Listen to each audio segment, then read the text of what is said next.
ಯಾರಿಗಾದರೂ ಅನಿಸ್ತಲ್ಲ ಇಲ್ವಾ? ಯಾಕಪ್ಪ ಅಂತಂದ್ರೆ ಸ್ನೇಹ ಕೃಷ್ಣ ಇಲ್ಲಿವರೆಗೆ ಮೊಮ್ಮಾಗಿದ್ದಂತೆ ಸುಮ್ಮನಿದ್ದಂಥ ವ್ಯಕ್ತಿ ಸಡನ್ನಾಗಿ ಬರ್ತಾ ಇದ್ದಾನೆ ಪಿಕ್ಚರ್ದಲ್ಲೇ. ವಿಠಲಗೌಡ ಬಂದ ತಕ್ಷಣ ಈ ವಿಠಲಗೌಡನ ಸುದ್ದಿ ಮೊದಲು ಗೊತ್ತಿದ್ರೆ ಇಲ್ಲಿವರೆಗೆ ಯಾಕೆ ನೋಡಿದ್ರು ನಮ್ಮ ಸ್ನೇಹ ಕೃಷ್ಣ ಅವರು ಅಂತ. ಯಾಕಂದ್ರೆ ಮರು ತನಿಖೆಗೆ ಹಾಕಿ ಅಂತ ಕೇಳಿದಾಗ ವಿಠಲಗೌಡನ ನೇರಲ್ಲಿ ಆರೋಪ ಮಾಡಬೇಕಾಯ್ತಲ್ಲ ಅನ್ನುವಂಥ ಪ್ರಶ್ನೆಗಳು ಇಲ್ಲಿ ಉದ್ಭವ ಆಗ್ತಾ ಇದ್ದಾವೆ.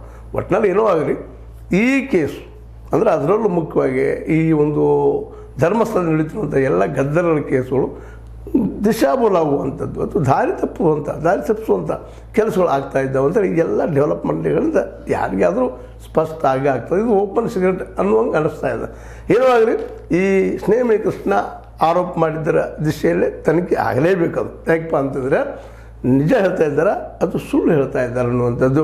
ಯಾಕಪ್ಪ ಅಂದರೆ ಹಿಂದಿದಂಥದ್ದು ಏನು ಅಂತೇಳಿ. ಯಾಕಂದರೆ ಈಗಾಗಲೇ ವೇದವಲ್ಲಿ ಕೇಸು ಅದು ಮುಚ್ಚಿ ಹೋಗೋದು. ಇದು ಈ ನೆಲೆಯಲ್ಲಿ ಇಂಥ ಒಂದು ಕೇಸ್ ಅದು ಇತ್ತು ಅಂತೇಳಿ ಕೆಲವೊಂದಿಷ್ಟು ಜನ ಹೇಳ್ತಾ ಇದ್ದಾರೆ. ಒಟ್ಟಾರೆಯಾಗಿ ಈ ಒಂದು ಡೆವಲಪ್ಮೆಂಟ್, ಈ ಒಂದು ಅಭಿವೃದ್ಧಿ, ಈ ಒಂದು ಸ್ಥಿತಿ ಇವತ್ತು ಧರ್ಮಸ್ಥಳದ ಬಗ್ಗೆ ಇನ್ನಷ್ಟು ನಿಗೂಢತೆ ಆಗ್ತಾ ಹೋಗ್ತಾ ಇದೆ. ಬಟ್ ಮೂಲಗಳು ಸಿಗ್ತಾ ಇದ್ದಾವೆ, ಒಳ್ಳೆ ಪಾಸಿಟಿವ್ನೆಸ್ ತೋರಿಸ್ತಾ ಇದೆ. ತನಿಖೆ ಆರಂಭ ಆಗ್ಯದ. ತನಿಖೆ ನಿಶ್ಚಿತವಾಗಿಯೂ ಸತ್ಯವನ್ನು ಹೊರಗೆ ಹಾಕ್ತಾನಂತ ನಂಬಿಕೆಯಿಂದ ನಾವು ಎದುರು ನೋಡಬೇಕಾಗ್ಯದ. ಇದು ನಿಮಗೇನು ಅನ್ನಿಸ್ತದ?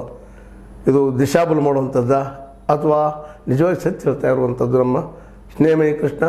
ಇದಕ್ಕಿನ್ನ ಸಮಯ ಮತ್ತು ತನಿಖೆ ಉತ್ತರ ಕೊಡಬೇಕಂತ ತಿಳ್ಕೊಂಡು ಹೇಳ್ತಾ, ಇದು ನಿಮ್ಗೆ ಲೈಕ್ ಆಗಿರ್ಬೋದು. ಲೈಕ್ ಮಾಡಿ, ಶೇರ್ ಮಾಡಿ, ಕಮೆಂಟ್ ಮಾಡಿ, ಜೊತೆ ಸಬ್ಸ್ಕ್ರೈಬ್ ನಿಲ್ಲಿಸ್ಬೇಡ್ರಿ.